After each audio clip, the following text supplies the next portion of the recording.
Halo kalian semua, kembali lagi di Kisah Kilat. Apa kabar kalian semua? Semoga dalam keadaan sehat selalu. Pada kali ini kita akan membahas film yang diangkat dari kisah nyata dalam sejarah Jepang. Aktor dalam film ini tak lain adalah Takeru Sato, si pemeran Kenshin Sang Batosai. Namun di sini dia akan berperan sebagai seorang samurai yang menjadi salah satu mata-mata di sebuah wilayah kekuasaan.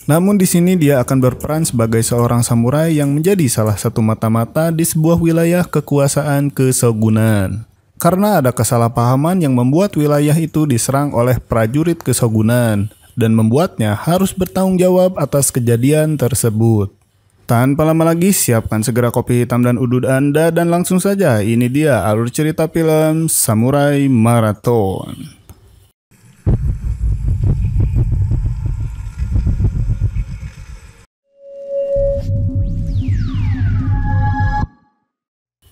Dimulai pada tahun 1854, Jepang berada dalam kekuasaan Kekaisaran Shogun Isada Tokugawa. Tepatnya pada tanggal 31 Maret 1854, Mateo bertugas untuk mewakili Amerika dalam menandatangani perjanjian Kanagawa yang membuka Jepang untuk berdagang dengan Amerika. Saat ini Perry sedang mempersembahkan beberapa barang dari Amerika, yang diantaranya adalah beberapa peralatan fotografi, whisky, dan juga pistol. Dan beberapa bulan ke depan, orang-orang Amerika tersebut akan berada di Edo untuk menunggu persetujuan perjanjian Kanagawa. Tetapi kedatangan mereka membuat mereka khawatir karena akan merebut kekuasaan Jepang. Salah satunya adalah kepala daerah kota Anaka yang bernama Itakura Katsuarika. Terbukti saat putrinya yang bernama Yukihime memperlihatkan lukisan hasil karyanya yang memperlihatkan kapal-kapal Amerika langsung dia bakar. Yuki ini sangat menyukai peradaban barat dan ya ingin sekali pergi ke Edo. Tetapi ayahnya menolak dan malah menjodohkannya dengan samurai kepercayaannya yang bernama Sujimura. Dan itu membuat Yuki tidak akan bisa mewujudkan keinginannya untuk mempelajari dunia luar. Cerita pun beralih pada seorang pemuda yang bernama Jinai Karasawa. Dia merupakan mata-mata shogun yang menyamar menjadi samurai yang melayani Itakura di kota Anaka. Kecerdasan dan kekuatan fisik yang mantap dimiliki oleh Jinai berkat latihan kerasnya sejak kecil. Dan ia menjalani kehidupan sebagai salah satu petugas keuangan. Dia juga bahkan sudah mempunyai seorang istri dan seorang anak. Dia tidak pernah menampakkan kecerdasan dan kekuatannya agar aman dan nyaman dalam menjalankan tugasnya sebagai seorang mata-mata. Sementara itu, ketakutan Itakura kepada orang-orang asing itu membuatnya terbawa mimpi, yang akhirnya setelah itu dia mengumpulkan semua samurai yang melayaninya untuk melakukan maraton. Maraton tersebut bertujuan untuk menguji kekuatan mereka sebagai bentuk antisipasi jika saja tiba-tiba orang-orang asing itu datang menyerang. Itakura khawatir samurai yang sekarang sudah lemah karena sudah sejak 2,5 abad yang lalu tidak ada peperangan. Sebelum berkumpul, Jinai mengirimkan surat ke pemerintah pusat bahwa kota Anaka akan melakukan pergerakan yang mencurigakan. Dan saat dia sudah ikut berkumpul bersama para samurai yang lain, dia juga mendengarkan arahan dari Itakura. Jinai malah terkejut karena yang sebelumnya dianggap pergerakan yang mencurigakan ternyata cuma lari maraton biasa sejauh 58 km. Itakura juga berjanji akan memberikan apa saja bagi pemenang lari maraton tersebut. Mengetahui bahwa itu hanyalah maraton biasa, Jinai kemudian kembali mendatangi kantor pos untuk menarik kembali surat yang akan dikirimkan ke pusat. Tetapi ternyata sudah terlambat karena kurirnya sudah mengambil untuk mengantarkannya ke tujuan. Lalu Jinai pun bergegas berlari mengejar kurir tersebut.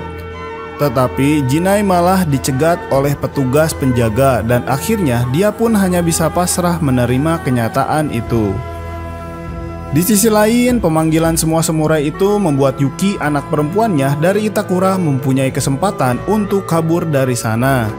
Dia memotong rambutnya dengan pedang kecilnya dan langsung mengendap-endap kabur. Kemudian Yuki sampai di sebuah sungai. Di sana terlihat ada seorang pengembara yang kaget melihat wanita cantik sendirian. Akhirnya timbullah pikiran yang traveling untuk mantap-mantap terhadapnya. Tapi ternyata wanita yang kelihatan lemah itu malah membuatnya kewalahan. Akhirnya Yuki mengambil baju dari si bapak tua itu dan membuang bajunya untuk si bapak tersebut. Sementara ayah Yuki menyuruh Sujimura untuk mencari Yuki. Di perjalanan bersama dua anak buahnya Sujimura, kebetulan dia bertemu dengan laki-laki pengembara yang sebelumnya ingin memantap-mantap Yuki. Lalu dia menawarkan baju Yuki kepadanya. Alhasil dia malah ditebas olehnya. Karena marah, dia hanya menemukan baju Yuki saja. Setelah itu dia menyampaikan temuannya kepada Itakura. Ayah Yuki pastinya marah karena Sujimura hanya menemukan bajunya Yuki saja. Tetapi di saat seperti itu, kejuaraan maraton harus tetap dilaksanakan. Di sisi lain, ada seorang samurai yang dikenal cepat dalam berlari dan namanya adalah Hironoshi.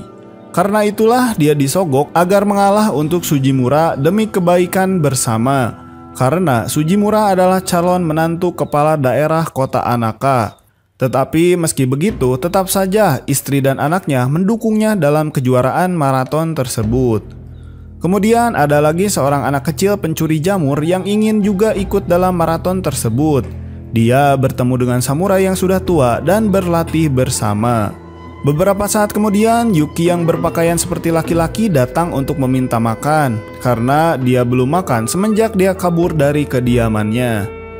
Di sisi lain, surat yang dikirim oleh Jinai akhirnya sampai juga di kediaman Shogun. Surat itu memang membuat kecurigaan terhadap kota Anaka takut berkhianat kepada Shogun. Karena dalam era ini banyak yang sudah menentang Shogun karena mempersilahkan orang-orang asing datang ke Jepang. Di mana sebelumnya mulai dari pemerintahan Shogun ketiga yaitu Iemitsu Tokugawa menutup Jepang dari dunia luar. Dan diutuslah beberapa prajurit untuk menyerang kota Anaka yang dipimpin oleh orang yang bernama Hayabusa. Perlombaan lari maraton pun akhirnya dimulai, tepatnya pada tahun 1855. Semua samurai mulai berkumpul untuk melakukan registrasi. Yuki yang ingin menerobos keluar dari sana juga ikut registrasi dengan menggunakan nama palsu agar bisa lolos pemeriksaan. Sementara itu Jinai masih mempersiapkan diri dengan berbagai senjatanya. Dia memprediksi kesalahannya dalam memberikan informasi akan membuat kekacauan. Dan setelah semua selesai registrasi, akhirnya lari maraton yang diikuti para samurai pun dimulai.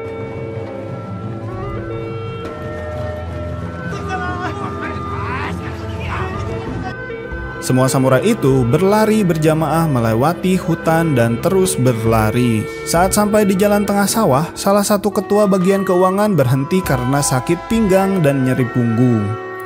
Dia bernama Ueki. Saat semua orang sudah berada jauh di depan Ueki malah berlari dengan keadaan sehat ke sebuah tempat dan ternyata di sana sudah ada kuda yang siap ditunggangi. Dari sini dapat kita ketahui bahwa Ueki ternyata pergi untuk menyambut para prajurit dari pusat yang akan menyerang kota Anaka. Dan ternyata Ueki merupakan mata-mata seperti Jinai. Di sisi lain, Sujimura yang sudah merasa kelelahan bersama anak buahnya mencari jalan lain yang kemudian dia ditandu karena kecapean. Setelah dirasa kekuatannya lumayan pulih, Sujimura akhirnya kembali lagi ke jalur semula bersama para samurai yang lain seperti tidak ada apa-apa. Dan mereka pun sampai di checkpoint yang pertama.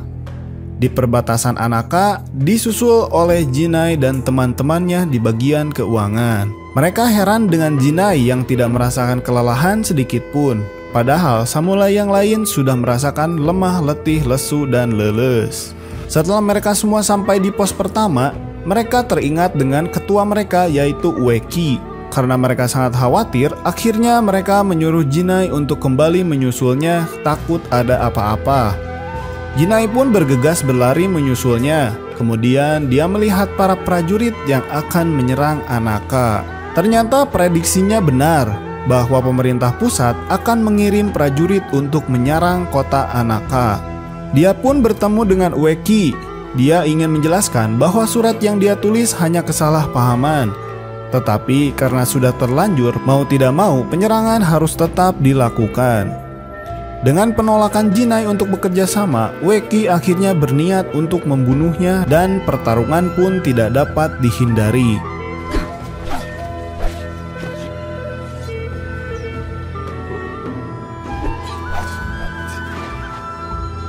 Mereka berdua bertarung dengan serius. Jinai yang sangat terlatih dari kecil dapat dengan mudah mengalahkan Ueki. Hal itu membuatnya tidak bisa mundur lagi dan sekarang dia harus 100% berpihak kepada kota Anaka. Sementara itu, sebagian samurai sudah sampai di checkpoint yang kedua, di mana di sana sudah disediakan makanan dan minuman. Di sisi belakang ada Yuki yang sudah sampai checkpoint yang pertama di perbatasan atau pos pemeriksaan. Melihat ada kejanggalan dengan nama palsunya, dia akhirnya ketahuan. Dan identitasnya sebagai putri yang selama ini kabur akhirnya ditemukan para penjaga yang ada di sana, yang membuat Yuki ditahan agar tidak kemana-mana. Tak lama kemudian, para prajurit Shogun akhirnya sampai di perbatasan atau di pos pemeriksaan dan langsung membunuh para penjaga yang ada di sana dengan pistol pemberian dari orang Amerika. Melihat hal itu, Yuki langsung keluar dan berlari. Tetapi dia harus mendapatkan tembakan di punggung kirinya meskipun dia akhirnya berhasil lolos. Saat berada di sungai, Yuki ditemukan oleh Jinai yang langsung membuka ikatannya dan mengeluarkan peluru yang ada di punggungnya serta mengobati Yuki. Di sisi lain, Sujimura bersama anak buahnya melewati jalur lain agar lebih mudah. Namun siapa sangka salah satu anak buahnya ternyata juga seorang mata-mata. Saat lengah, dia pun menendang temannya sendiri hingga jatuh ke jurang. Dan kemudian dia juga melakukan hal yang sama pada Sujimura, yang membuatnya jatuh ke sungai. Kemudian aliran sungai membawanya sampai ke tempat Yuki dan Jinni berada. Akhirnya Jinai memberitahu mereka berdua bahwa ada penyerangan dari pemerintah pusat. Kemudian Sujimura berencana memanggil semua samurai untuk kembali ke istana. Di tengah perjalanan, Sujimura menemukan sang mata-mata yang mendorongnya jatuh ke sungai, dan dia pun langsung menebasnya. Lalu Sujimura menceritakan keadaannya. Sementara itu, Hayabusa sudah sampai di istana dan bertemu dengan Itakura yang menyambutnya dengan santuy. Karena ternyata Hayabusa ini masih mempunyai ikatan dengannya. Dia berencana menunggu para samurai di garis finish. Dan dia berencana menghabisi dalam keadaan lemah. Tapi para pelayan juga tidak tinggal diam. Mereka berupaya untuk membunuh Hayabusa. Pada saat para samurai sudah sampai di pesawahan, mereka pun bertemu dan akhirnya terjadi pertarungan sengit.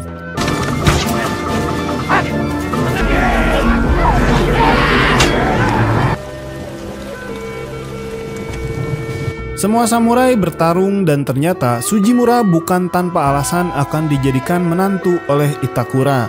Dia ternyata sudah lihai dalam pertarungan, bahkan menggunakan dua pedang seperti Nitoryu Shijoro. Dan pada akhirnya, para samurai pun bisa mengalahkan semua prajurit keshogunan, meski ada korban juga di pihak mereka. Kemudian mereka semua kembali ke istana. Selain disambut oleh orang-orang dan keluarga mereka, di sana juga sudah ada Itakura dan Hayabusa yang bersiap menembak mereka dengan pistolnya. Jinai yang sangat jeli dengan pergerakan Hayabusa dengan cepat melempar pisau ke arahnya. Ditambah lagi, para pemanah juga langsung memanahnya hingga dia terjatuh, bahkan setelah itu masih ditambahi dengan tusukan mantap dari para emak-emak pelayan istana. Tak lama kemudian, Kojiro, salah satu pelayan terdekat Itakura, malah hendak menusuknya. Tetapi dengan cepat lagi, Jinai melempar pisau ke arahnya dan juga langsung ditembak oleh Itakura dengan pistol dari Hayabusa. Bersamaan dengan semua kejadian tersebut, keluarga para samurai itu merasa bahagia menyambut kekasih dan suami mereka kembali dengan selamat. Pada malam harinya, kakek dan anak kecil itu akhirnya sampai juga di istana. Meskipun dengan keadaan yang sudah sangat lemah, letih, lesu, bahkan sampai kejang-kejang. Tetapi itu semua teralihkan ketika Jinai sang mata-mata shogun maju ke depan. Karena merasa bersalah atas semua kejadian tersebut yang disebabkan misinformasi tentang kota Anaka yang akan mengkhianati keshogunan.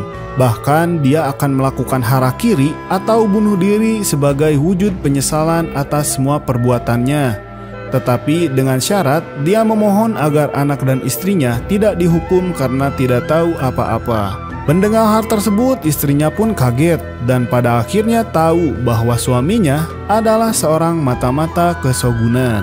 Tetapi harakiri itu dihentikan oleh Yuki yang sudah diselamatkan oleh Jinai.